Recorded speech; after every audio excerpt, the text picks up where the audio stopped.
नमस्कार साथियों। आपको एक बात बता दूं आज। आपने कभी सुना है कि कभी रुपया भी बोलता है? रुपया भी बोलता है। हाँ, बात करता है रुपया। बिल्कुल बिल्कुल बात करता है रुपया।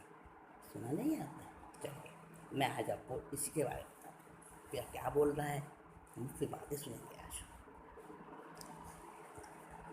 चलते हैं हम जहाँ एक धर्म सभा लगी है और उस धर्म सभा के अंदर जो संत हैं, महात्मा हैं, वो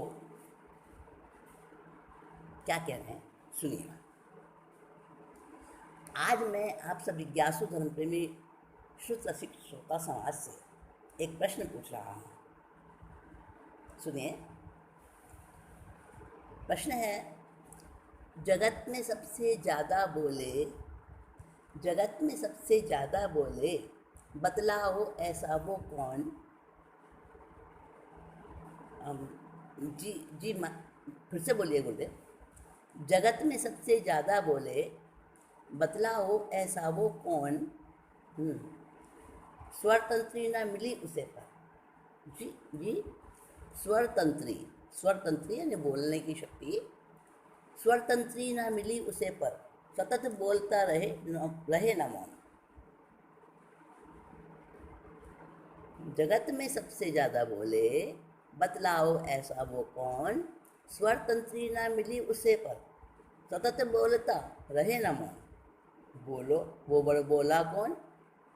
बोलो वो बड़ बोला कौन? गुरुदेव की इस पहेली नुमा प्रश्न को सुनकर सब चिंतन में तो हुए, पर बहुत खोपड़ी फिटलाई, फिर भी उनसे सही उत्तर नहीं देते बना। श्रोताओं द्वारा जब रिक्वेस्ट मनोहार की गई, तब आखिर में सब महात्मा जी ने इसका उत्तर देने का निश्चय किया और बोले, स्वरतंत्री नहीं होने पर भी हर क्षण बोलने वाली वह विलक्षण वस्तु रुपया है। बोलने वाले सभी प्राणी अपने सजातियों तक, अपने जाति भाइयों तक अपने भाव पहुंचाते हैं रसना द्वारा और मुख द्वारा, अमुक अमुक प्रकार की दुनिया निकालकर। उस प्राणी की जाति से अन्य प्राणी, दूसरे प्राणी उन संकेत और ध्वनियों को नहीं समझ पाते हैं। और आश्चर्य तो तब होता है जबकि बिना मुंह और बिना स्वरतंत्री वाला रुपया भी अपनी बात कहने को प्रस्तुत होता है। और उसकी बातें कैसी होती हैं, जिन्हें न केवल उसकी जाति वर्ग वाले बल्कि जीव जंतु और मनुष्य भी समझ लेते हैं। यही नहीं, धर्म, लिंग, देश, प्रांत, भाषा, जाति आदि के सारे भेद एवं विसंगतियों से ऊपर उठकर बिना कठिनाई के सभी उस रुपये की बात सुनते हैं, समझते हैं और सदा उसके साथ वार्तालाप भी करते हैं। परंतु गुरुवर, सभा में से एक शंका उठी, गुरुवर हमने तो रुपये को कभी बोलते नहीं सुना, कैसे माने ये बात? अच्छा, अभी स्पष्ट हो जाएगा सर, आप जरा धैर्य से सुनते रहिए। रूपक बताता हूँ आपको। 1 रुपये का सिक्का सड़क के किनारे लगे हुए माइलस्टोन के समीप प्रेक्षित सा पड़ा था। कुछ देर पहले एक फटेहाल भिखारी उस माइलस्टोन पर आकर बैठ गया था। चलते चलते थक गया था बेचारा, सो सुनसान जीटी रोड पर बैठने का जो एकमात्र साधन उसे यही दिखाई दिया और वह 2-4 क्षण बैठकर सुस्ताने लगा। इस रोड की आजकल रिपेयरिंग हो रही थी, इसलिए हरदम गूंजने वाली वाहनों की कान फोड़ू आवाज़ें वहाँ नहीं थी। भिखारी ने अपनी उस झोली को एक तरफ रखा, टिका दिया और थोड़ी देर बीड़ी के सुलके लगाए। तरोताज़ा हो जाने पर उठकर आगे बढ़ चला। उस भिखारी की फटी झोली में से 2 रुपये का सिक्का खिसक कर बाहर झांक ही रहा था। तभी उसने झोली उठा ली और सिक्का वहीं गिर गया और पड़ा रह गया उस माइलस्टोन से चिपक कर। भिखारी तो आगे बढ़ गया और सिक्का अकेला उपेक्षित अपनी किस्मत को कोसता हुआ यहीं पर रह गया। सोचता ये भी कोई जिंदगी है, और आह करके मौन रह जाता। 4 घंटे पूरे अकेलेपन की पीड़ा भोगी उसने। उसके बाद एक पिता पुत्र उस माइलस्टोन पर आकर रुके। पुत्र की आयु 10-12 साल की रही होगी और उसकी बाल सुलभ चंचल दृष्टि दाएं बाएं नीचे ऊपर चल रही। सहसा उसी रुपये पर टिक गई उसकी दृष्टि। लपक कर उठा लिया उसे, अपने पिता को दिखाया और खुश होकर उसको जेब में रखने वाला था। उसी समय कोई परिचित मिल जाने से पिता तो उसके साथ बातों में लीन हो गए। और वह रुपया बच्चे की हथेली पर जो रखा था वो धीमे धीमे स्वर में कहने लगा, खन खन बोलूं पल पल बोलूं आकर्षक मेरी मुस्कान, खन खन बोलूं पल पल बोलूं आकर्षक मेरी मुस्कान। मैं हूँ मानव का भगवान, सारी दुनिया दे सम्मान। मैं हूँ मानव का भगवान, मैं हूँ मानव का भगवान। हैरान बालक ने अपने कान के पास हाथ ले जाकर उस आवाज़ को स्पष्ट सुना और चकित होकर कहने लगा, अरे कौन हो तुम? क्या तुम बोल रहे हो? क्या सच में तुम ही बोल रहे हो? रुपये ने कहा, हाँ बप्पू मैं ही हूँ, मगर मगर तुम्हें तो मुँह है ही नहीं और जबान भी नहीं है। जबान के बिना कैसे बोल लेते हो? पप्पू मुंह तो बोलता है, वास्तव हमें दिखाई देता है, जबकि असल में तो कोई और बोलता है मुंह के रूप में।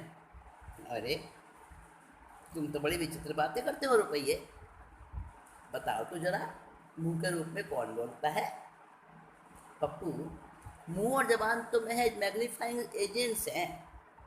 असल में तो दिल बोलता है, दिल और दिल का दर्द बोलता है। ये दोनों तो ग्रामोफोन रिकॉर्ड की तरह उस भाव कथा तो मुखरित और प्रसारित ही करते हैं बस। छोटा बच्चा पूरी सावधानी रखते हुए अपने पिता से दूरी बना चुका था और बड़े चाव से रुपये की बातें सुन रहा था। उसने कहा, तो तुम्हारा दर्द मेरे साथ शेयर नहीं करोगे रुपया? सुनोगे तुम? हाँ हाँ जरूर सुनूंगा। ठीक है, दुख भरी है मेरी कहानी। अच्छा तो लो सुनो। और साथियों उस रुपये ने अपनी कथा सुनानी शुरू कर दी उस बच्चे को। पप्पू अब तुम्हें यकीन तो हो ही गया है ना कि मेरे पास भी इच्छाएं हैं, भावनाएं हैं और कोमल और मासूम अरमान भी हैं मेरे। मुझे तुम्हारी जेब में रहना पसंद नहीं है, इसलिए तो मैंने बोलना शुरू किया ताकि तुम मुझे अंदर ना रखो और खुली हवा में सांस लेने को कुछ पल मुझे मिल जाए। सब कुछ मैंने सोचा वैसा ही हुआ। सच कहता हूँ पप्पू, तुमसे पहले मैं जिस भिखारी के पास था ना, उसने मुझे दबाकर छुपाकर हमेशा कालकोठरी में ही रखा। मैं ही जानता हूँ पप्पू उस घुटन भरी कैद की पीड़ा। इससे अच्छा तो वह सेठ था जो मेरे को तिजोरी में बंद करके जरूर रखता था, मगर हर रोज तिजोरी खोलकर अपने इकट्ठे धन को कुछ देर हसरत भरी दृष्टि से जब वो निहारता रहता था, तो थोड़ी देर के उस समय में मैं शुद्ध प्राण वायु अपनी सांसों द्वारा भीतर भर लेता था। 24 घंटों में एक बार जरूर ये मौका मिल ही जाता था। लेकिन उस बेरहम कंजूस भिखारी ने तो हद ही कर दी। पूरे 3 महीने तक सूरज की एक किरण के भी दर्शन नहीं करने दिए मुझे। अच्छा तो तुम सेठ की तिजोरी में भी बंद थे? हाँ बापू, कसम से सेठ के घर में फिर भी खुश था, क्योंकि वहाँ मैं अकेला नहीं था ना। बोल बतियाकर बहुत सारे दोस्तों के साथ मेरे दुख का समय अच्छी तरह से कट जाता था, मगर उस भिखारी के पास तो अकेला अकेला बोर हो गया था मैं। तभी तुम यहाँ गिर गए। हाँ, मैं खिसक गया उसकी झोली में से। मगर रुपये जी, तुम्हें खोने के बाद तुम्हें रो रहा होगा ना? और अगर व्याकुल होकर खोजते खोजते यहाँ तक लौट आया तो फिर तुम्हें मुझसे छीन लेगा। ऐसा कहते हुए बच्चे ने रुपये को अपनी छोटी सी मुट्ठी में और कस लिया। दर्द को पीकर हंसी होठों पर चिपकाते हुए रुपया आगे कहने लगा, पप्पू, मेरे लिए तो हर कोई सबसे पहले सजा और कैद ही सोचता है, क्योंकि किसी को भी मुझे एक बार हासिल करके खोना पसंद नहीं है। हाँ, तुम हो ही इतने प्यारे और चमकदार, बालक ने मुस्कुराकर कहा। मान लिया, थोड़ा आकर्षण है जरूर मुझ में, चमक दमक है, लेकिन जो कटा फटा मैला चिकट नोट होता है ना, बस सूरत सा लगता है। उसको भी तो तिजोरी और गुल्लक की जेल ही मिलती है ना। मेरी यही नियति है, ऐसे ही दुर्भाग्य लेकर जन्मा हूँ। ना ना रुपया जी, दुखी मत हो, बड़ी अच्छी बातें हैं तुम्हारी। हाँ, आज मैं दूसरों के माध्यम से भी बोलना सीख गया हूँ। वो कैसे? देखो ना, करोड़पति अरबपतियों को ठाट बाट, वेशभूषा, जीवन शैली सब में मेरी गूंज रहती है। यहाँ तक कि उनकी बातचीत व्यवहार में भी मेरी ही खनखनाहट बोलती है।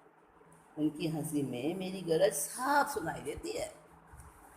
समाज में, रिश्तेदारी पार्टियों में, देश विदेश और व्यापार मंडियों, अखबार मैगजीनों में, यानी कि हर जगह मैं उनके नाम से, उनके कसीदों के रूप में हजार हजार मुखों से बोलता हूँ।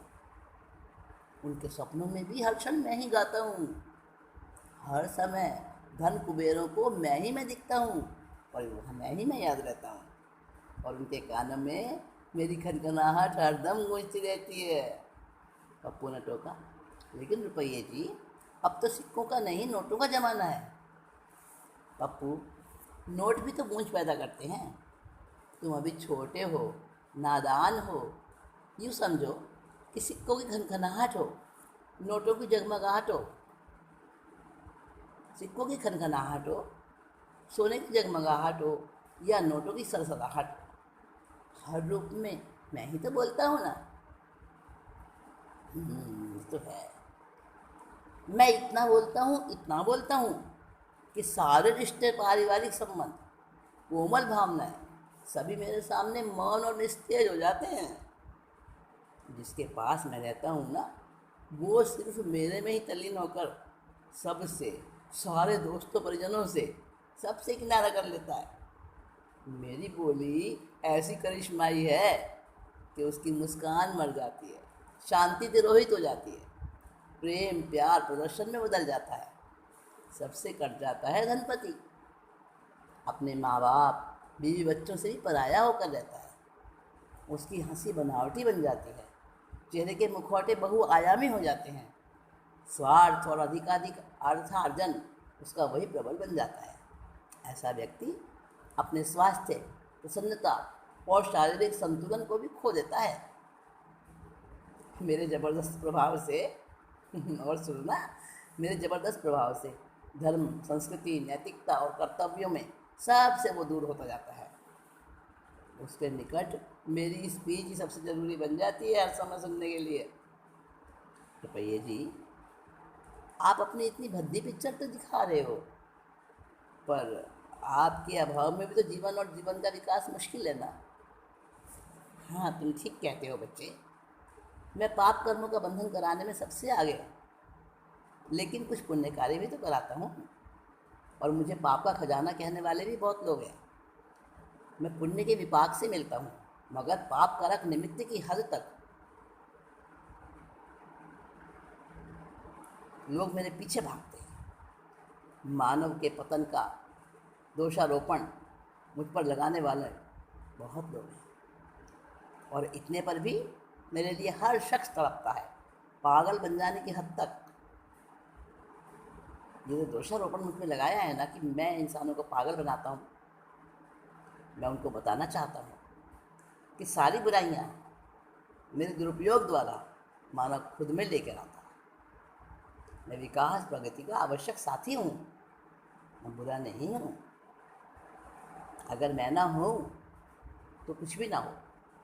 सुंदर ऊंची ऊंची इमारतें, स्कूल कॉलेज जैसे अन्य शिक्षा और शिल्प के केंद्र, अस्पताल, उद्योग, रिसर्च सेंटर, सड़कें, उद्यान, सुख सुविधा और मनोरंजन के सभी वैज्ञानिक साधन, आश्रम, कला केंद्र, अर्थात सब कुछ सुंदर संसार की चीज़ें मैं ही बनाता हूँ। इस रूप में मैं परोपकारी भी हूँ पप्पू। मेरे दमखम से ही दुनिया हसीन है। धन्यवाद रुपये जी, बहुत दिलचस्प है आपकी बातें, बहुत अच्छा बोलते हैं आप। मैं बड़ा होकर आपको ज़रूर हासिल करूँगा, मगर कभी दुर्व्यसनों आदि में उनका दुरुपयोग नहीं करूँगा। शाबाश बच्चे, शुक्र है मेरे बोलने का आज कुछ तो फ़ायदा हुआ। तो साथियों, रुपये ने क्या बोला आपने और हमने सबने सुना।